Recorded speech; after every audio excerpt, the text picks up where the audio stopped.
नमस्कार, आप देख रहे हैं द पब्लिक वर्ल्ड। मैं सुभाष चौधरी हूं। हम सभी आज प्लास्टिक मनी के वर्ल्ड में जी रहे हैं, चाहे हमारा दैनिक जीवन हो या फिर व्यावसायिक। सभी प्रकार से हम अब प्लास्टिक मनी पर ही डिपेंड कर रहे हैं। खासकर जब से देश में जीएसटी लागू हुई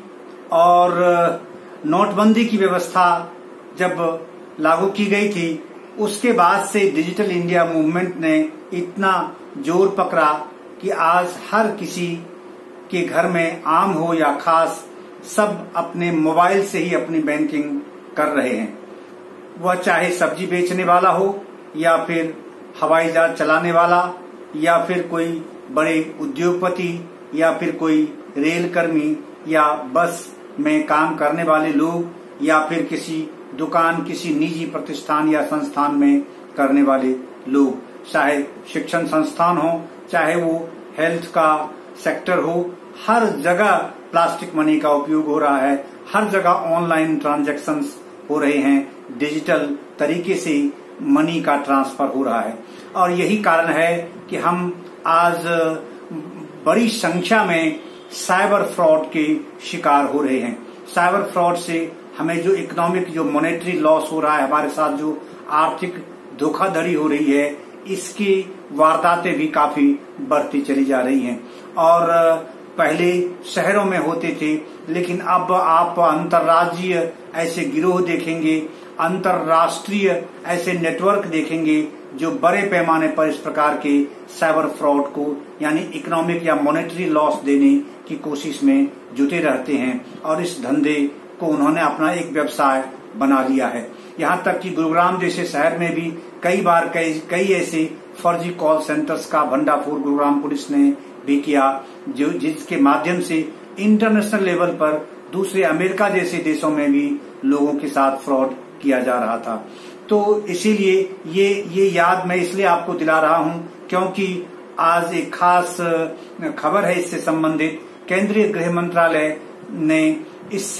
इस पर पकड़ बनाने के लिए, इस साइबर फ्रॉड पर रोक लगाने की दृष्टि से, इस पर अपनी कड़ी नजर रखने की दृष्टि से, लोगों को इस धोखाधड़ी से बचाने के दृष्टिकोण से एक हेल्पलाइन नंबर 155-260 हेल्पलाइन नंबर जारी किया है और एक रिपोर्टिंग प्लेटफॉर्म भी उन्होंने संचालित करना शुरू कर दिया है। केंद्रीय गृह मंत्री अमित शाह की यह खास पहल है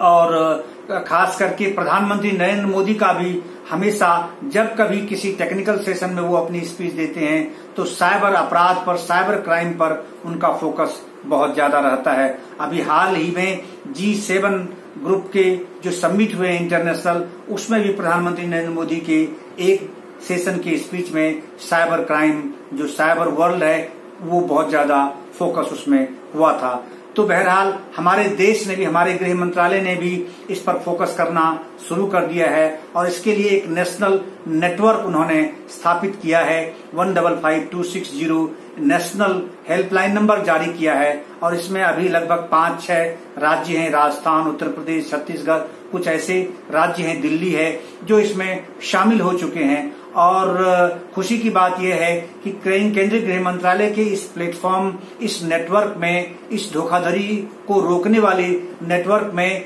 देश के सभी बैंकिंग सिस्टम, सभी बैंकिंग जो सेक्टर्स हैं, चाहे वो निजी हों या फिर सरकारी बैंक्स हैं, आरबीआई के से संबंधित जितने बैंक हैं, जितने प्लेटफॉर्म हैं, जो भी फाइनेंशियल इंस्टीट्यूशंस हैं, चाहे वो पेटीएम है या कोई और वॉलेट वाले हों, गूगल पे हों, सभी लोग इसके साथ जुड़ गए हैं इस धोखाधड़ी को रोकने की दृष्टि से, क्योंकि बड़े पैमाने पर लगभग देश के सभी राज्यों से इस प्रकार की शिकायतें आती रही हैं। तो इसको लेकर देखिए, आपको इस वीडियो में आपके लिए खास ये जानकारी मैं लेकर आया हूं कि आखिर केंद्रीय गृह मंत्रालय ने क्या स्टेप उठाया है और केंद्रीय गृह मंत्री क्या सोचते हैं इसके बारे में, कैसे इस प्रकार की धोखाधड़ी को अंजाम देने वाले लोगों पर कैसे वो नकेल कसने वाले हैं और देश के सभी राज्यों को इस नेटवर्क से जोड़ने की कोशिश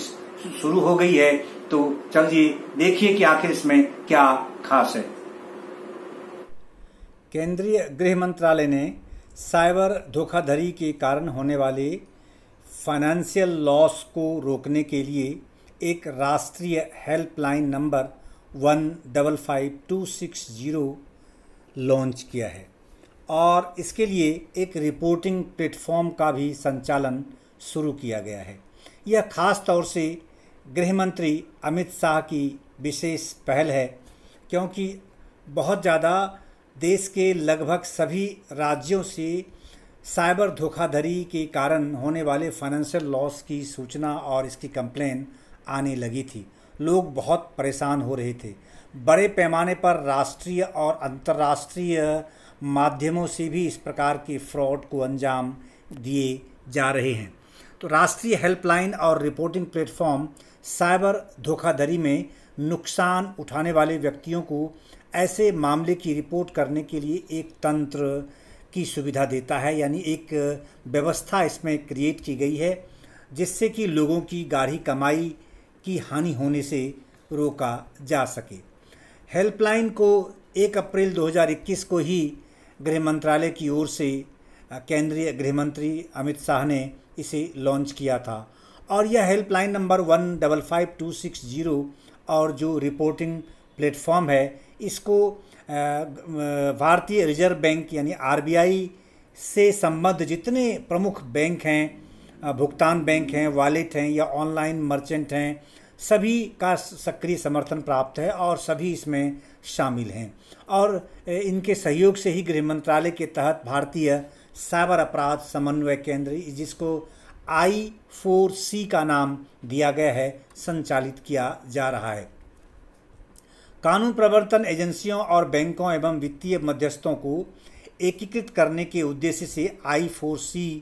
का एक जो आंतरिक रूप तैयार किया गया है, I4C, जिसमें कि सभी बैंक शामिल हैं, सभी वॉलेट शामिल हैं, यानी फाइनेंशियल इंस्टीट्यूशंस जितने हैं, बैंकिंग शाखाएं जितनी हैं, वो सब के सब इसमें शामिल किए गए हैं, जिससे कि इस प्रकार की धोखाधड़ी को रोका जा सके। जो फाइनेंशियल नुकसान पहुंचाते हैं, साइबर तरीके से धोखाधड़ी करते हैं, उसको रोकने की दृष्टि से ये एक इंटरनल मैकेनिज्म इस्टेब्लिश किया गया है। केंद्रीय गृह मंत्रालय की ये विशेष पहल है और इसमें कहा जाता है कि प्रधानमंत्री नरेंद्र मोदी की विशेष रुचि थी और उनके निर्देशन पर ही केंद्रीय गृह मंत्रालय ने इस प्रकार की एक व्यवस्था शुरू की है। ये जो प्रबंधन प्रणाली है, जिसे साइबर धोखाधड़ी रिपोर्टिंग और प्रबंधन प्रणाली का नाम दिया गया है, इस पर विशेष फोकस किया जा रहा है। इसका उपयोग 7 राज्यों और केंद्र शासित प्रदेशों,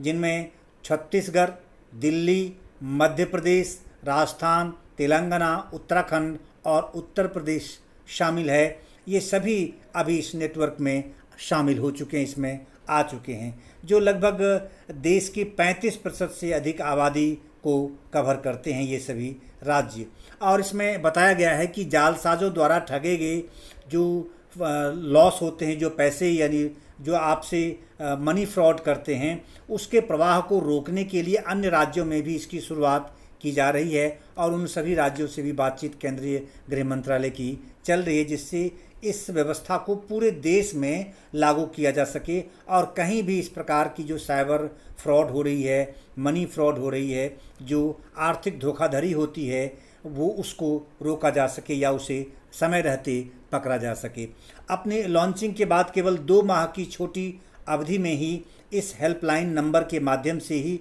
कुल लगभग 2 करोड़ रुपए से अधिक की धोखाधड़ी की रकम जालसाजों के हाथ से रोकने में सफल रहा और उससे इसके ये उससे रिकवर भी की जा सकी है। दिल्ली एवं राजस्थान में क्रमशः 58 लाख रुपए और 53 लाख रुपए की बचत की जा सकी इस माध्यम से। यह विशेष सुविधा ऑनलाइन धोखाधड़ी से संबंधित सूचनाओं को साझा करने और बिल्कुल रियल टाइम में सटीक कार्रवाई के साथ ये नए ज़माने की तकनीक के साथ बैंकों और पुलिस दोनों को सशक्त बनाती है और यूँ कहें तो ये आम जन को सशक्त बनाती है, क्योंकि आज हमारे सबसे अधिक अगर ट्रांजैक्शन वो हो रहे हैं वो डिजिटल माध्यम से ट्रांजैक्शन होते हैं। हम प्लास्टिक मनी के वर्ल्ड में अब जीने लगे हैं और अपने एटीएम कार्ड, डेबिट कार्ड,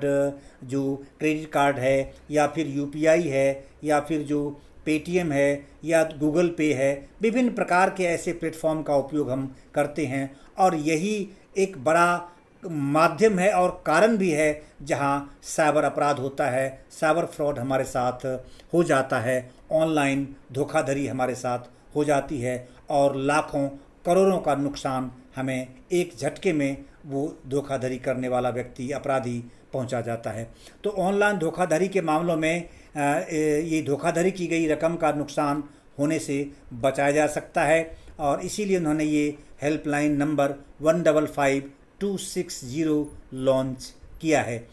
धोखाधड़ी की गई रकम के समस्त प्रवाह पर रोकने के लिए, उस पर नज़र रखने की दृष्टि से और जालसाज जो है वो अपने उस पैसे को एक बैंक से दूसरे बैंक में, दूसरे बैंक से तीसरे बैंक में ट्रांसफ़र करता रहता है, उस पर नज़र रखने के लिए, उसको रोकने के लिए, उस पर पकड़ बनाने की दृष्टि से भी यह नेटवर्क काफ़ी सफल साबित हो रहा है। ये हेल्पलाइन और इससे जुड़े प्लेटफॉर्म कुछ इस प्रकार से काम करते हैं। पहले साइबर ठगी के शिकार लोग हेल्पलाइन नंबर 155260 पर आप कॉल कर सकते हैं, जिसका संचालन राज्य की पुलिस द्वारा किया जाता है, जो संबंधित राज्य हमने आपको बताए हैं। इस कॉल के जवाब में पुलिस ऑपरेटर धोखाधड़ी वाले लेन देन का ब्यौरा आपसे मांगते हैं और जो बेसिक जानकारी से संबंधित है वो आपसे वो मांगेंगे और आप उनको देंगे। उसके बाद फिर वित्तीय साइबर धोखाधड़ी रिपोर्टिंग हो जाती है और इस प्रबंधन प्रणाली में आपकी ये शिकायत दर्ज होकर आप एक टिकट इससे बन जाता है जो आपके एसएमएस द्वारा भेज दिया जाता है। यह कंप्लेन टिकट संबंधित बैंक यानी जिसमें आपका पैसा था, जहां से धोखाधड़ी हुई है, या फिर वो जो वॉलेट्स है जिससे धोखाधड़ी हुई है, या मर्चेंट्स जिस प्लेटफॉर्म का आपने उपयोग किया या जिस प्लेटफॉर्म का उसने उपयोग किया धोखाधड़ी करने वालों ने, तो उसको बहुत तेज़ी गति से इस टिकट को, ये जो कंप्लेन है उसके बारे में उसको तत्काल जानकारी दी जाती है पुलिस की ओर से, यानी साइबर सेल की ओर से, और वहाँ उस प्लेटफॉर्म के माध्यम से। और ये इस बात पर निर्भर करता है कि जो पीड़ित का बैंक है, यानी जो जिस व्यक्ति के साथ धोखाधड़ी हुई है, उनका बैंक और वॉलेट कौन सा है जिनमें धोखाधड़ी का पैसा गया है, दूसरा जहां वो पैसा भेजा गया है, किस अकाउंट में उसने ये पैसे लिए हैं, कहां से निकाले हैं, कहां से उसने एक्सेस किए हैं, इसकी जानकारी तत्काल जुटाई जाती है। और जो पीड़ित पक्ष है उसे भी एक एसएमएस भेज करके इसकी जानकारी दे दी जाती है कि आपकी शिकायत दर्ज हो चुकी है, इस पर कार्रवाई हो जाती है। और दूसरा, उन्हें ये निर्देश भी दिया जाता है कि आपको ये जो लिंक भेजा गया है, इस लिंक के आधार पर अगले 24 घंटे के अंदर आपके साथ जो धोखाधड़ी हुई है उसके बारे में पूरा विवरण आप जाकर इस साइट पर अपना दर्ज कर सकते हैं। उसमें www.cybercrime.gov.in cybercrime.gov.in पर जाकर आप अपनी ये रिपोर्टिंग पूरी डिटेल दे सकते हैं, वहाँ विवरण दे सकते हैं। और संबंधित बैंक जो अपने रिपोर्टिंग पोर्टल के डैशबोर्ड पर इस टिकट को देख सकता है, वो अपने इंटरनल सिस्टम में इस विवरण की जांच करता है और इंटरनल सिस्टम में सभी को ये जानकारी संबद्ध पक्ष को देता है, जिससे उनकी नज़र इंटरनली बिना इसको ब्रॉडकास्ट हुए, बिना इसको डिस्क्लोज किए हुए, किसी को बताए हुए उस पर नज़र रखी जाती है। अगर धोखाधड़ी का पैसा अभी भी वहाँ मौजूद है तो बैंक उसे तत्काल रोक देता है और जालसाज कब्जे में आ जाता है, उनके वो पैसे नहीं निकलवा सकता है। लेकिन अगर मान लीजिए उस बैंक से वो पैसा धोखाधड़ी करने वालों ने निकाल लिया और दूसरे बैंक में भेज दिया, तो उस टिकट को तत्काल उस बैंक को इंटरनली भेज जाता है कि यहाँ से ये पैसे की धोखाधड़ी हुई है, इस तरह से साइबर फ्रॉड उसमें हुआ है, वहाँ पैसा गया है। तो इस प्रकार से ये चीज़ें चेन में चलती रहती हैं और तत्काल इंटरनली, क्योंकि इंटरनेट के माध्यम से चीज़ें जाती हैं, बहुत द्रुत गति से जा सकती हैं और वन टाइम, बहुत थोड़े समय में, रियल टाइम में ही वो पकड़ में आ जाता है और जहाँ वो पैसे लेकर जाता है वहाँ वो पकड़ में आ जाता है। इस प्रकार इस कड़ी को हमेशा दोहराया जाता रहता है और पैसा जो जालसाजों के हाथों में पहुंचने से बचाने की कोशिश इसमें पूरी की जाती है। मौजूदा समय में ये हेल्पलाइन और इसके रिपोर्टिंग प्लेटफॉर्म में सारे प्रमुख सरकारी और निजी बैंक, चाहे वो निजी क्षेत्र के बैंक हों या सरकारी क्षेत्र के बैंक हों, सभी इसमें शामिल हो गए हैं। इनमें से स्टेट बैंक है, पंजाब नेशनल बैंक है, बैंक ऑफ बड़ौदा है, bank of India, union bank, इंड बैंक है, HDFC बैंक है, ICICI बैंक है, एक्सिस, यस और कोटक महिंद्रा बैंक भी इसमें इस नेटवर्क में अब शामिल हो चुके हैं, जिससे इस प्रकार के फ्रॉड को रोका जा सके। और इसमें प्रमुख जो वॉलेट हैं और मर्चेंट हैं वो भी इसमें जुड़ गए हैं, जैसे पेटीएम है, फ़ोनपे है, मोबीक्विक है, फ्लिपकार्ट है, अमेजॉन है, ये सभी भी इसमें अब शामिल हो गए हैं। तो इस हेल्पलाइन और रिपोर्टिंग प्लेटफॉर्म की सफलता का अंदाज़ा आप इसी से लगा सकते हैं कि कई मौक़ों पर ठगी के पैसे का नामोनिशान मिटाने के लिए ठगों द्वारा उसे 5 अलग अलग बैंकों में डालने की भी कोशिश की गई और उसमें भी उसे भी पकड़ने में या उसे भी रोकने में इस तंत्र को कामयाबी मिली है। तो इससे ये एक अच्छी व्यवस्था है और कारगर व्यवस्था साबित हो रही है, खास करके साइबर क्राइम के द्वारा या साइबर फ्रॉड के द्वारा जो फाइनेंशियल लॉस पहुंचाते हैं, लोगों के पैसे की ठगी होती है। और आज की तारीख में नेशनल, इंटर स्टेट, इंटरनेशनल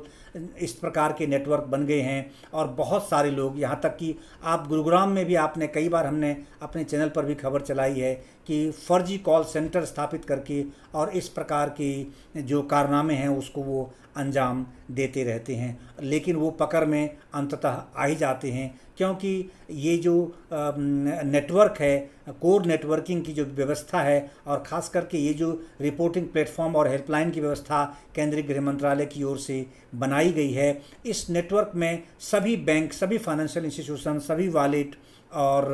जितने प्लेटफॉर्म हैं फाइनेंशियल, वो सभी के सभी सारे मर्चेंट इसके साथ जुड़ गए हैं। और अब ये कोशिश है केंद्रीय गृह मंत्रालय की कि देश के सभी राज्यों की सरकारें, सभी पुलिस इसके साथ इस नेटवर्किंग में जुड़ जाएं और सभी अपने इंफ्रास्ट्रक्चर को इतना इन्हेंस कर लें कि इस रिपोर्टिंग प्लेटफॉर्म के साथ वो जुड़ सकें और कोऑर्डिनेट कर सकें और अपने लोगों को इस साइबर फ्रॉड से बचा सकें।